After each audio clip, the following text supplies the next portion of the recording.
Good morning and welcome to Frontiers of Knowledge segment of Dr. Lamba's Awakening Call. Death always has been of extreme interest to the people because it's a doorway to the unknown.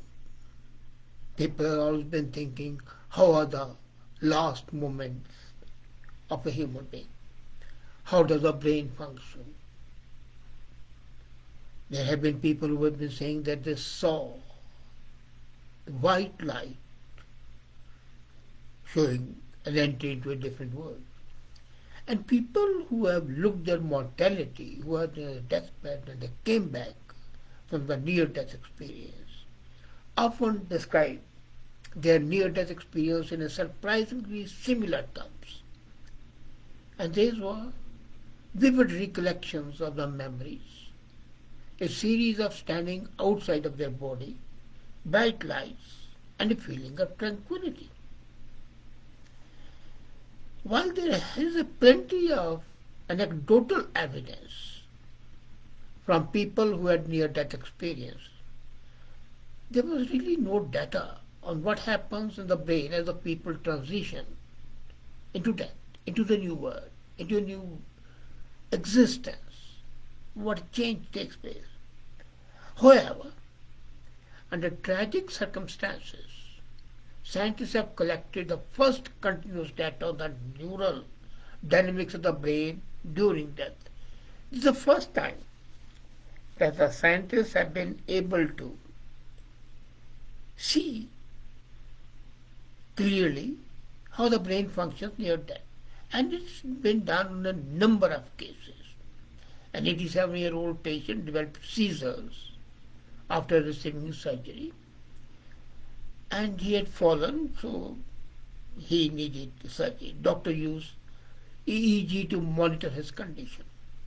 Unfortunately, his condition deteriorated went from bad to worse, and he died away. He died while these recordings were taking place. And the patient had said that do not resuscitate the way I have done. I have written to give the doctor that in case I happen to have a serious issue, do not try to resuscitate me. Let me transit into the other world. So this man had also done the same thing. So this unexpected event allowed the scientists to record the electrical activity of a dying human brain. Now, while simplified EEG recordings have been captured from patients withdrawn from the life support, the full placement of recording equipment in this case showed unprecedented level of detail of the brain's functioning. The scientists measured 900 seconds of brain activity around the time of death. 900 seconds. And the purpose was a specific focus to investigate what happens in the 30 milliseconds before and 30 seconds after the heart stops beating. Because according to them, though the heart stops beating for 30 seconds, brain is still alive. So, the neurosurgeon at the University of Louisville in USA, Ajmal Zemmer, he was the head. And just before and after the heart stopped working, the scientists saw a change in the specific band of neural waves. They call it gamma oscillation. But they also saw delta, theta, alpha, and beta waves. Now, these waves, of course, are of different nature. They depict different aspects. Now, what are the neural waves, the oscillations? They are the collective electrical activity of neurons firing in the brain, and are, as I said, known as the brain waves. These waves of the electrical activity happen at different frequencies, and various frequency bands have been linked to different conscious states. So whether it's a gamma or delta or theta or alpha or beta, they are at different conscious states. At the different conscious states, unconscious, subconscious, semi-conscious, the waves will be different. So these 900 seconds, they saw basically the gamma waves, but they also observed others.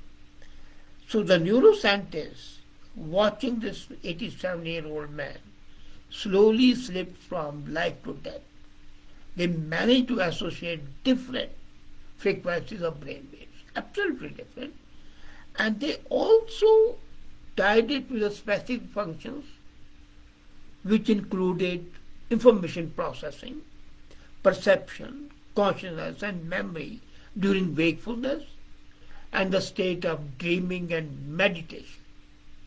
So just after the patient suffered a cardiac arrest that led to his death, his brain activity revealed, now this is important, a spike, an increase absolutely in gamma band power that was interacting with the alpha waves. And this is a pattern, according to the neurosurgeons, which is similar to a memory recall. So the brain was recalling the old memories. As we have seen and heard anecdotes, people saying, well, when I was dying, my whole life flashed before my eyes.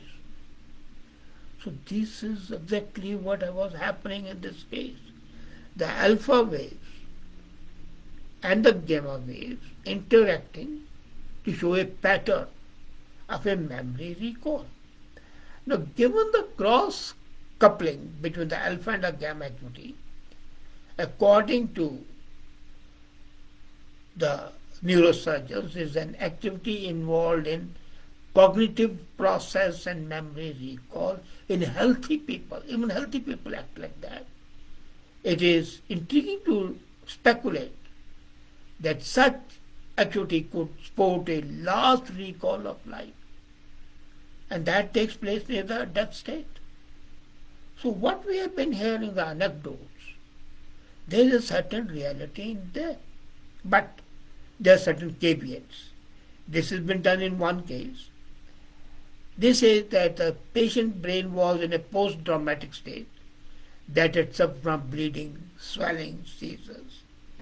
Patient had received large dose of anti-seizure drugs, and that could also cause the waves to be there. But there was no baseline normal brain scan of this patient to compare the brain activity. That is one error they did. They should have the brain scan while he was not there yet. However, the neurosurgeons say that they cannot assess such data in healthy persons whose deaths are impossible to anticipate. Therefore, it could come only from those people who are already ill patients. So despite the limitation, you see, every hypothesis, every theory has certain drawbacks, but then we go by the pattern. Despite these limitations, as I mentioned, the team findings point to a very important factor. There is a potential link between the brain waves observed during training with a phenomenal experience of near-death experience, where participants have described their life flashing before their eyes. So about 500 people at different stages have been documented, saying that they were dying. They came back from the death. They were revived. They were resuscitated. But they said they flashed. The life, whole life, went like a film before their eyes.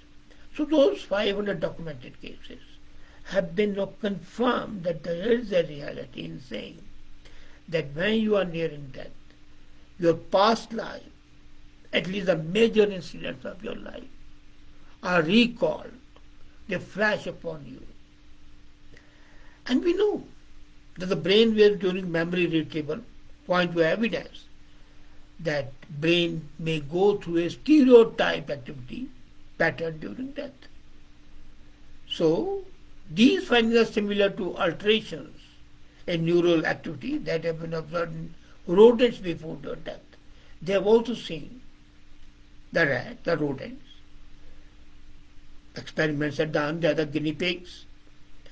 So these are the same thing happens. There is a sort of a brain activity going on whenever a person is dying. the gamma rays and the delta rays and the alpha rays. So this is quite fascinating. These results are consistent with an idea and the notion that the brain organizes and executes a biological response to death that may be conserved across species. So it's not only human beings, as we have seen, the rodents and everything.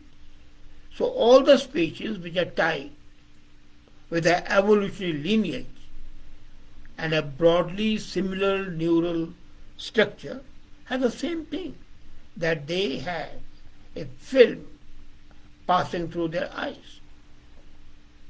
Now, although researching what happens to the brain during death can be difficult, and I would acknowledge that it's difficult, but especially when the patients leave behind distraught family members. So the neurosurgeon Zimmer takes comfort from the idea that our brains may immerse us in the most beloved memories while we leave the world. So the memories, the recall of the memories is a consoling factor. The relations are weeping and crying and wailing. But the person always who has died has a look of peacefulness, calmness, because he is remembering all the positive things, all the happy memories of flashing. And that is a very soothing act. And that is why it is important to acknowledge that death is not something to be scared of. It is just a change from one form to the other. And then, as Zimmer says, I want to quote him, it's very interesting. Sometimes we learn from this experience that although our loved ones have their eyes closed and are ready to leave us to rest, their brains may be replaying some of the nicest moments they experienced in their lives. That this is something which has to be observed. It shows one thing very clearly, that death is not something going from bad to worse. It's not something very important. It's not something which is to be afraid of. It is something which is extremely, extremely normal and, as a matter of fact, an effective change from good to bad. Now, I don't want to dwell on the death. What I wanted to say is that the frontiers of knowledge have enhanced, and so much so that even the death from the anecdotal times, which has been there, and we have seen people saying, well, so and so died and he was very peaceful, shows really that it's a fact that the near-death experience of the people are in fact nothing but the reality, and they did not make up those things.